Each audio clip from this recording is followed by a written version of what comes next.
Sastra channel நேயர்களுக்கு நமஸ்காரம். நேயர்கள் அனைவருக்கும் இனிய சுதந்திர தின நல்வாழ்த்துக்கள்.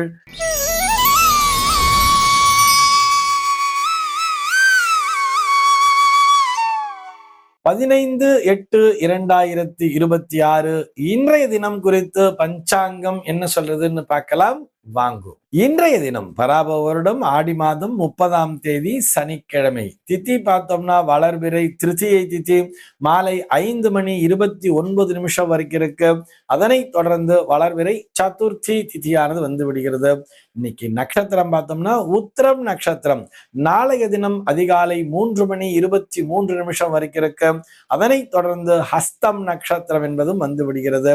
இந்த நாள் முழுவதுமே ஒரு மரண யோகம் கூடிய நாளாக அமைந்திருக்கிறது. இதுபோக பஞ்சாங்கத்திலே வரக்கூடிய யோகம் அப்படின்னு சொல்லி பார்த்தோம்னா இன்றைக்கு சிவம் அப்படிங்கிற ஒரு நாம யோகம் காலையில 7:05 வரைக்கும் இருக்கு. அதனை தொடர்ந்து சித்தம் என்கின்ற நாம யோகமானது வந்து விடுகிறது.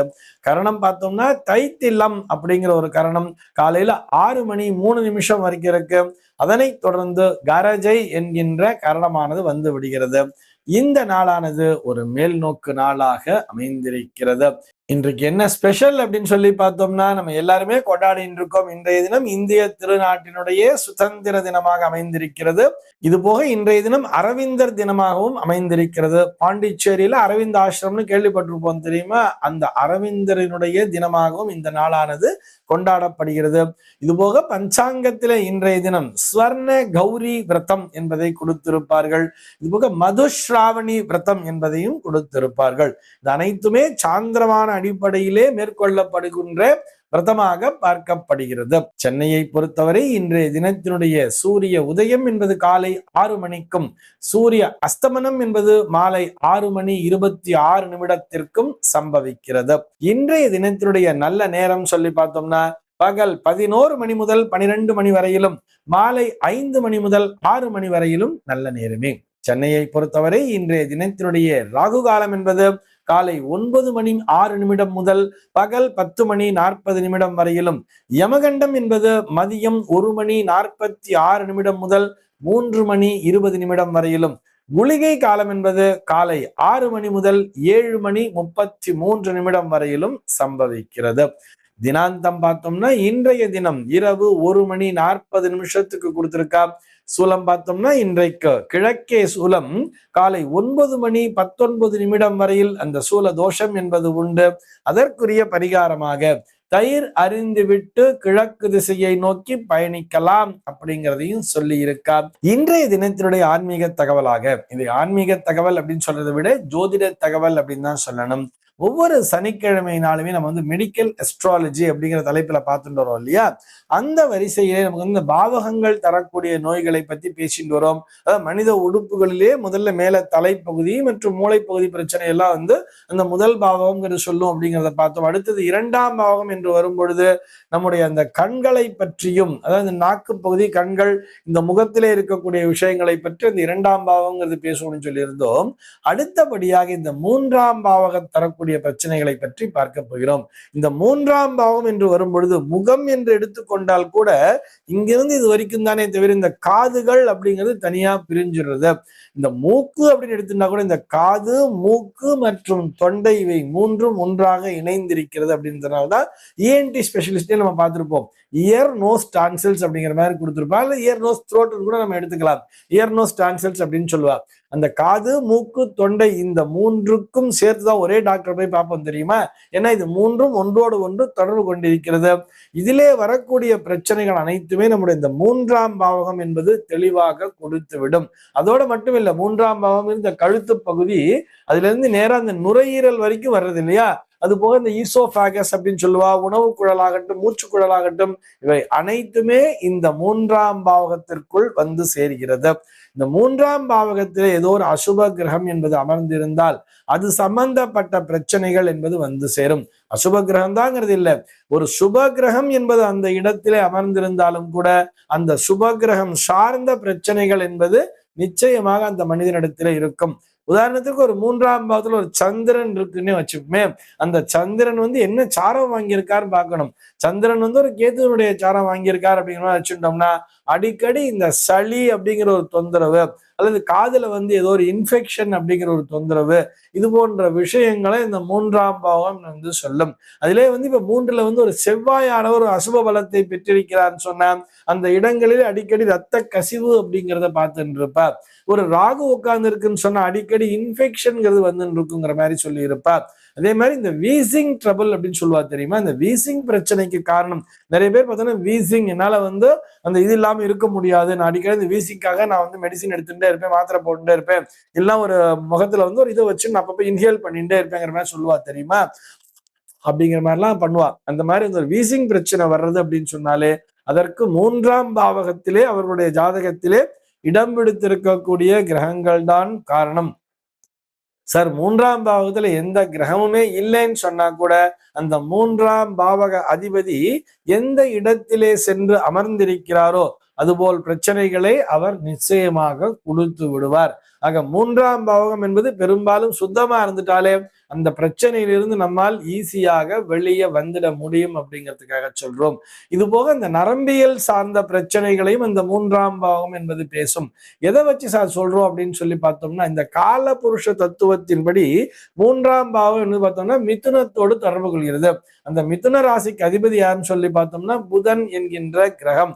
அந்த நரம்பியல் சார்ந்த பிரச்சனைகளை தருபவர் இந்த புதன் என்கின்ற கிரகம் தான். அது கூட எந்த மாதிரியான பிரச்சனை இருக்குன்னு சொல்லும் பொழுது 3ஆம் பாவம் ஒரு லிங்க் இருக்குன்னு சொன்னோம் இல்லையா, காது மூக்கு தொண்டைன்னு சொல்லி, இதற்குள்ளாக இருக்கக்கூடிய நரம்புகள், அந்த காது நரம்புகளாகட்டும், அந்த நமக்கு உள்ள போகக்கூடிய நரம்பு குழல்கள்லாம் பத்தி பேசுறோம் இல்லையா, மூச்சு குழலாகட்டும், இதுலயே அந்த நரம்புங்கிறது தொடர்பு வருது இல்லையா, இது சம்பந்தப்பட்ட விஷயங்களாகத்தான் அந்த பிரச்சனை என்பது இருக்கும். ஒரு சில பேருக்கு இந்த கழுத்து வலி அப்படிங்கிறது இருந்துட்டே இருக்கும், திருப்ப முடியலன்னு சொல்லுவா. வெற்றிகோ சம்பந்தப்பட்ட பிரச்சனைகள், என்னால் தலை சுத்துது, கழுத்தை திருப்பினாலே தலையை சுத்துதுன்னு சொல்லுவா தெரியுமா. இவர்களுடைய ஜாதகங்கள்ல பார்த்தா கூட அந்த 3ஆம் பாவகம் என்பது ஒரு அசுப கிரகங்களினுடைய தொடர்பினை பெற்றிருக்கும். இதான் கடுமையான பிரச்சனையை தரும். இந்த சைனஸ் அப்படிங்கிற விஷயத்திற்கு கூட இந்த 3ஆம் பாவகம் என்பதுதான் தொடர்பு கொள்கிறது அப்படிங்கிறதுக்காக சொல்றோம். ஆக நம்ம ஜாதகத்துல வந்து உடனே ஜாதகத்தை எடுத்து பார்த்துட்டு எனக்கு 3ல வந்து ஒரு சனி கேத்து உட்கார்ந்து இருக்கு, எனக்கு காது கேட்காம போயிடுமா அப்படிங்கிற மாதிரி யோசிக்க கூடாது. அது என்ன திசா புக்திங்கிறத பார்த்துக்கணும். நிச்சயமாக இளம் வயதிலேயே ஒருவருக்கு வந்து காது வந்து செவிடாகி போகிறது. ஒரு சில பேருக்கு வந்து 40 வயசுலயே வந்து காது கேட்கறதுங்கிறது குறைஞ்சிரும் தெரியுமா, அந்த காதினுடைய வலிமைங்கிறது குறைஞ்சிட்டே வரும். இதற்கு காரணம் என்னன்னு சொல்லி பார்த்தோம்னா, இவர்கள் இளம் வயதிலிருந்தே தொடர்ந்து கத்தி கத்தி பேசிக்கொண்டே இருப்பவர்களாக இருப்பார்கள். நிறைய பேர் கேட்பா தெரியுமா, நீ என்ன கழுத பாலை குடிச்சியா இப்படி கத்துற, இது என்ன இத்தனை கட்டையில கத்துற அப்படிங்கிற மாதிரி கேட்பா. அதான் மைக்கே தேவையில்லைப்பா, அவன் பேசினான்னா அந்த அளவுக்கு சத்தமா கேட்கும் அப்படிங்கிற மாதிரி எல்லாம் சொல்லுவா. நம்ம வந்து கத்தி பேசுவது அப்படிங்கிறத, என் குரலே அப்படிதான் அப்படிங்கிற மாதிரிலாம் நிறைய பேர் பெருமையா சொல்லுவா. அதை பெருமையாக நீங்கள் வேண்டுமானால் கருதலாம். ஆனால் எந்த அளவிற்கு நாம் தொண்டை கிழிய கத்தி கத்தி பேசுகிறோமோ அந்த அளவிற்கு விரைவிலேயே நம்முடைய காது நரம்புகளானது பலவீனப்பட்டுவிடும் என்பதையும் புரிந்து கொள்ள வேண்டும். ரொம்ப அதிகமா கத்தி பேச பேச பேச, மைக்கே இல்லை நான் நிறைய பேர் கூட்டத்துல பேசணும்னு சொல்லிட்டு நம்ம வந்து ரொம்ப அதிகமா சத்தம் போட்டு பேசுவோம்னு சொன்னா வெகு விரைவிலேயே ஒரு 50-55 வயசுல என்ன ஆகும்னு கேட்டோம்னா காதுங்கிறது சுத்தமாக செயலிழந்து போய்விடும். அப்புறம் நம்ம ஹியரிங் எய்டு அப்படிங்கிறதுலாம் தேவைப்படும். நீங்க பொதுவாகவே பார்க்கலாம், இந்த ஹியரிங் எய்டு வச்சுக்கிறவங்க எல்லாம் பார்த்தோம்னா அதிகமாக கத்தி பேசுபவர்களாக இருப்பார்கள். இந்த நேரத்துல இன்னொரு விஷயத்தையும் ஞாபகப்படுத்தணும்னு நான் நினைக்கிறேன். அதாவது இந்த காலத்து குழந்தைகள் பார்த்தோம்னா எல்லாரும் ஹெட்செட் போட்டு அலைஞ்சிட்டு இருக்கா. எப்ப பார்த்தாலும் ஹெட்செட் போட்டுதான் பேசுறது கூட சரி, ஒரு போன் வந்து அட்டன் பண்ணி இப்படி பேசலாம், அல்ல ஸ்பீக்கர் போட்டு பேசலாம், அந்த மாதிரிலாம் பேசாம பிரைவசிங்கிற பேர்ல இன்னொன்னு போனை வெளியில எடுக்கிறதுக்கு சோம்பேறித்தனப்பட்டு அப்படியே ஹெட்செட்லயே ஒரு ஆன் பண்ணி அப்படியே பேச ஆரம்பிச்சிருவா. இது வந்து ஏதோ ஒரு எமர்ஜென்சி, ஒரு 2 வீலர்ல டிரைவ் பண்ணிட்டே இருக்கா அப்படின்னும் பொழுது 2 வீலர்ல போகும்போது நிச்சயமா போன் வந்தா எடுக்கவே கூடாது. ஆனா யார் சொன்னா கேட்கிறா, போனை காதிலே வச்சுட்டு இப்படி வண்டி ஓட்டிட்டு போறதை விட ஹெட்செட்டை போட்டு அதை ஆன் பண்ணி பேசிட்டே போயிட்டு இருக்கா. இப்படி இந்த ஹெட்செட் அதிகமாக உபயோகப்படுத்த இவர்களுடைய ஜாதகங்கள்லையும் பார்த்தோம்னா இந்த 3ஆம் பாவகம் என்பது அந்த இடத்தில் ஒரு அசுப கிரகங்கிறது உட்கார்ந்து இருந்ததுன்னு சொன்னோம்னா வெகு விரைவிலே இவருடைய காதுங்கிறது பழுதாயிடும், அதுல ஒன்றும் சந்தேகமே இல்லை. ஆனா இந்த ஹெட்செட் யூஸ் பண்றவாளை பார்த்தோம்னா அவர்கள் தன்னையும் அறியாமல் கத்தி பேசுகின்ற உரக்க பேசுகின்ற பழக்கத்தின் அடிமையாகி விடுகிறார்கள். அதாவது உரக்க பேசுகின்ற பழக்கத்திற்கு இவர்கள் அடிமையாகி விடுகிறார்கள். ஏன்னா இவங்க ஹெட்செட் போட்டு இருக்கோம் அப்படிங்கிறதே மறந்து போய் ஒரு சில குழந்தைகள் மட்டும் தான் ரொம்ப சைலண்டா பேசுவா. ஆனா நிறைய பேர் என்ன பண்றான்னு பார்த்தோம்னா, நம்ம ட்ரெயின்ல டிராவல் பண்ணும்போது கூட பார்க்கலாம், ஹெட்செட் போட்டு இருப்பா. ஆனா இவர்கள் தன்னையும் அறியாமல் எதிர்முனையில சத்தமா கேட்கணுங்கிறதுக்காக ரொம்ப கத்தி பேசுவா. நமக்கு வெளியில உட்கார்ந்துட்டு இருக்கவளுக்கு பார்த்தோம்னா அந்த பக்கம் எதிர்முனையில இருந்து பேசுறவங்க தான் நமக்கு கேட்காதே தவிர, இவர் பேசுவது ரொம்ப நன்றாகவே ரொம்ப உரக்க பேசிட்டு இருப்பா ஹெட்செட்டை போட்டு. இதனால் என்ன ஆகும் சொல்லி பார்த்தோம்னா, வெகு விரைவிலேயே காது என்பது பழுதாகிவிடும். ஆக ஒருவருடைய ஜாதகத்திலே அந்த 3ஆம் பாவகம் என்பதுதான் காது மூக்கு தொண்டை பிரச்சனைகளையும் நுரையீரல் சார்ந்த பிரச்சனைகளையும் தெளிவாக பேசுகிறது. 3ஆம் பாவத்தில் ஒரு கேத்து சந்திரனுடைய சேர்க்கை இருக்க, ஜாதகத்துல ஒரு கேத்து திசைங்கிறது நடக்கிறதுன்னு சொல்லி பார்த்தோம்னா, அப்பதான் பார்த்தோம்னா நுரையீரல்ல தண்ணி கோத்துன்னு இருக்கு, அதுக்கான தண்ணி எல்லாம் வெளியில எடுக்கணுங்கிற மாதிரி பிரச்சனை எல்லாம் நிறைய பேர் ஃபேஸ் பண்ணுவா தெரியுமா. அந்த தண்ணி எல்லாம் கொஞ்சம் கொஞ்சமா என்ன ஆச்சுன்னா இன்ஃபெக்ஷனா மாறி போச்சு, இவங்க ரொம்ப பெரிய பிரச்சனைகள் இருக்காங்கிற மாதிரி எல்லாம் சொல்லுவா.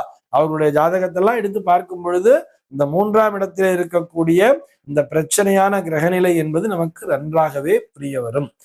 இந்த தகவலோடு இன்றைய தினம் உங்களிடமிருந்து நான் விடைபெற்றுக் கொள்கிறேன். மீண்டும் உங்கள் அனைவரையும் நாளைய தினம் ஒரு புதிய தகவலோடு சந்திக்கிறேன். அன்பர்கள் அனைவருக்கும் அனுதினமும் ஆனந்தமாய் அமைய பிரார்த்திக்கிறேன்.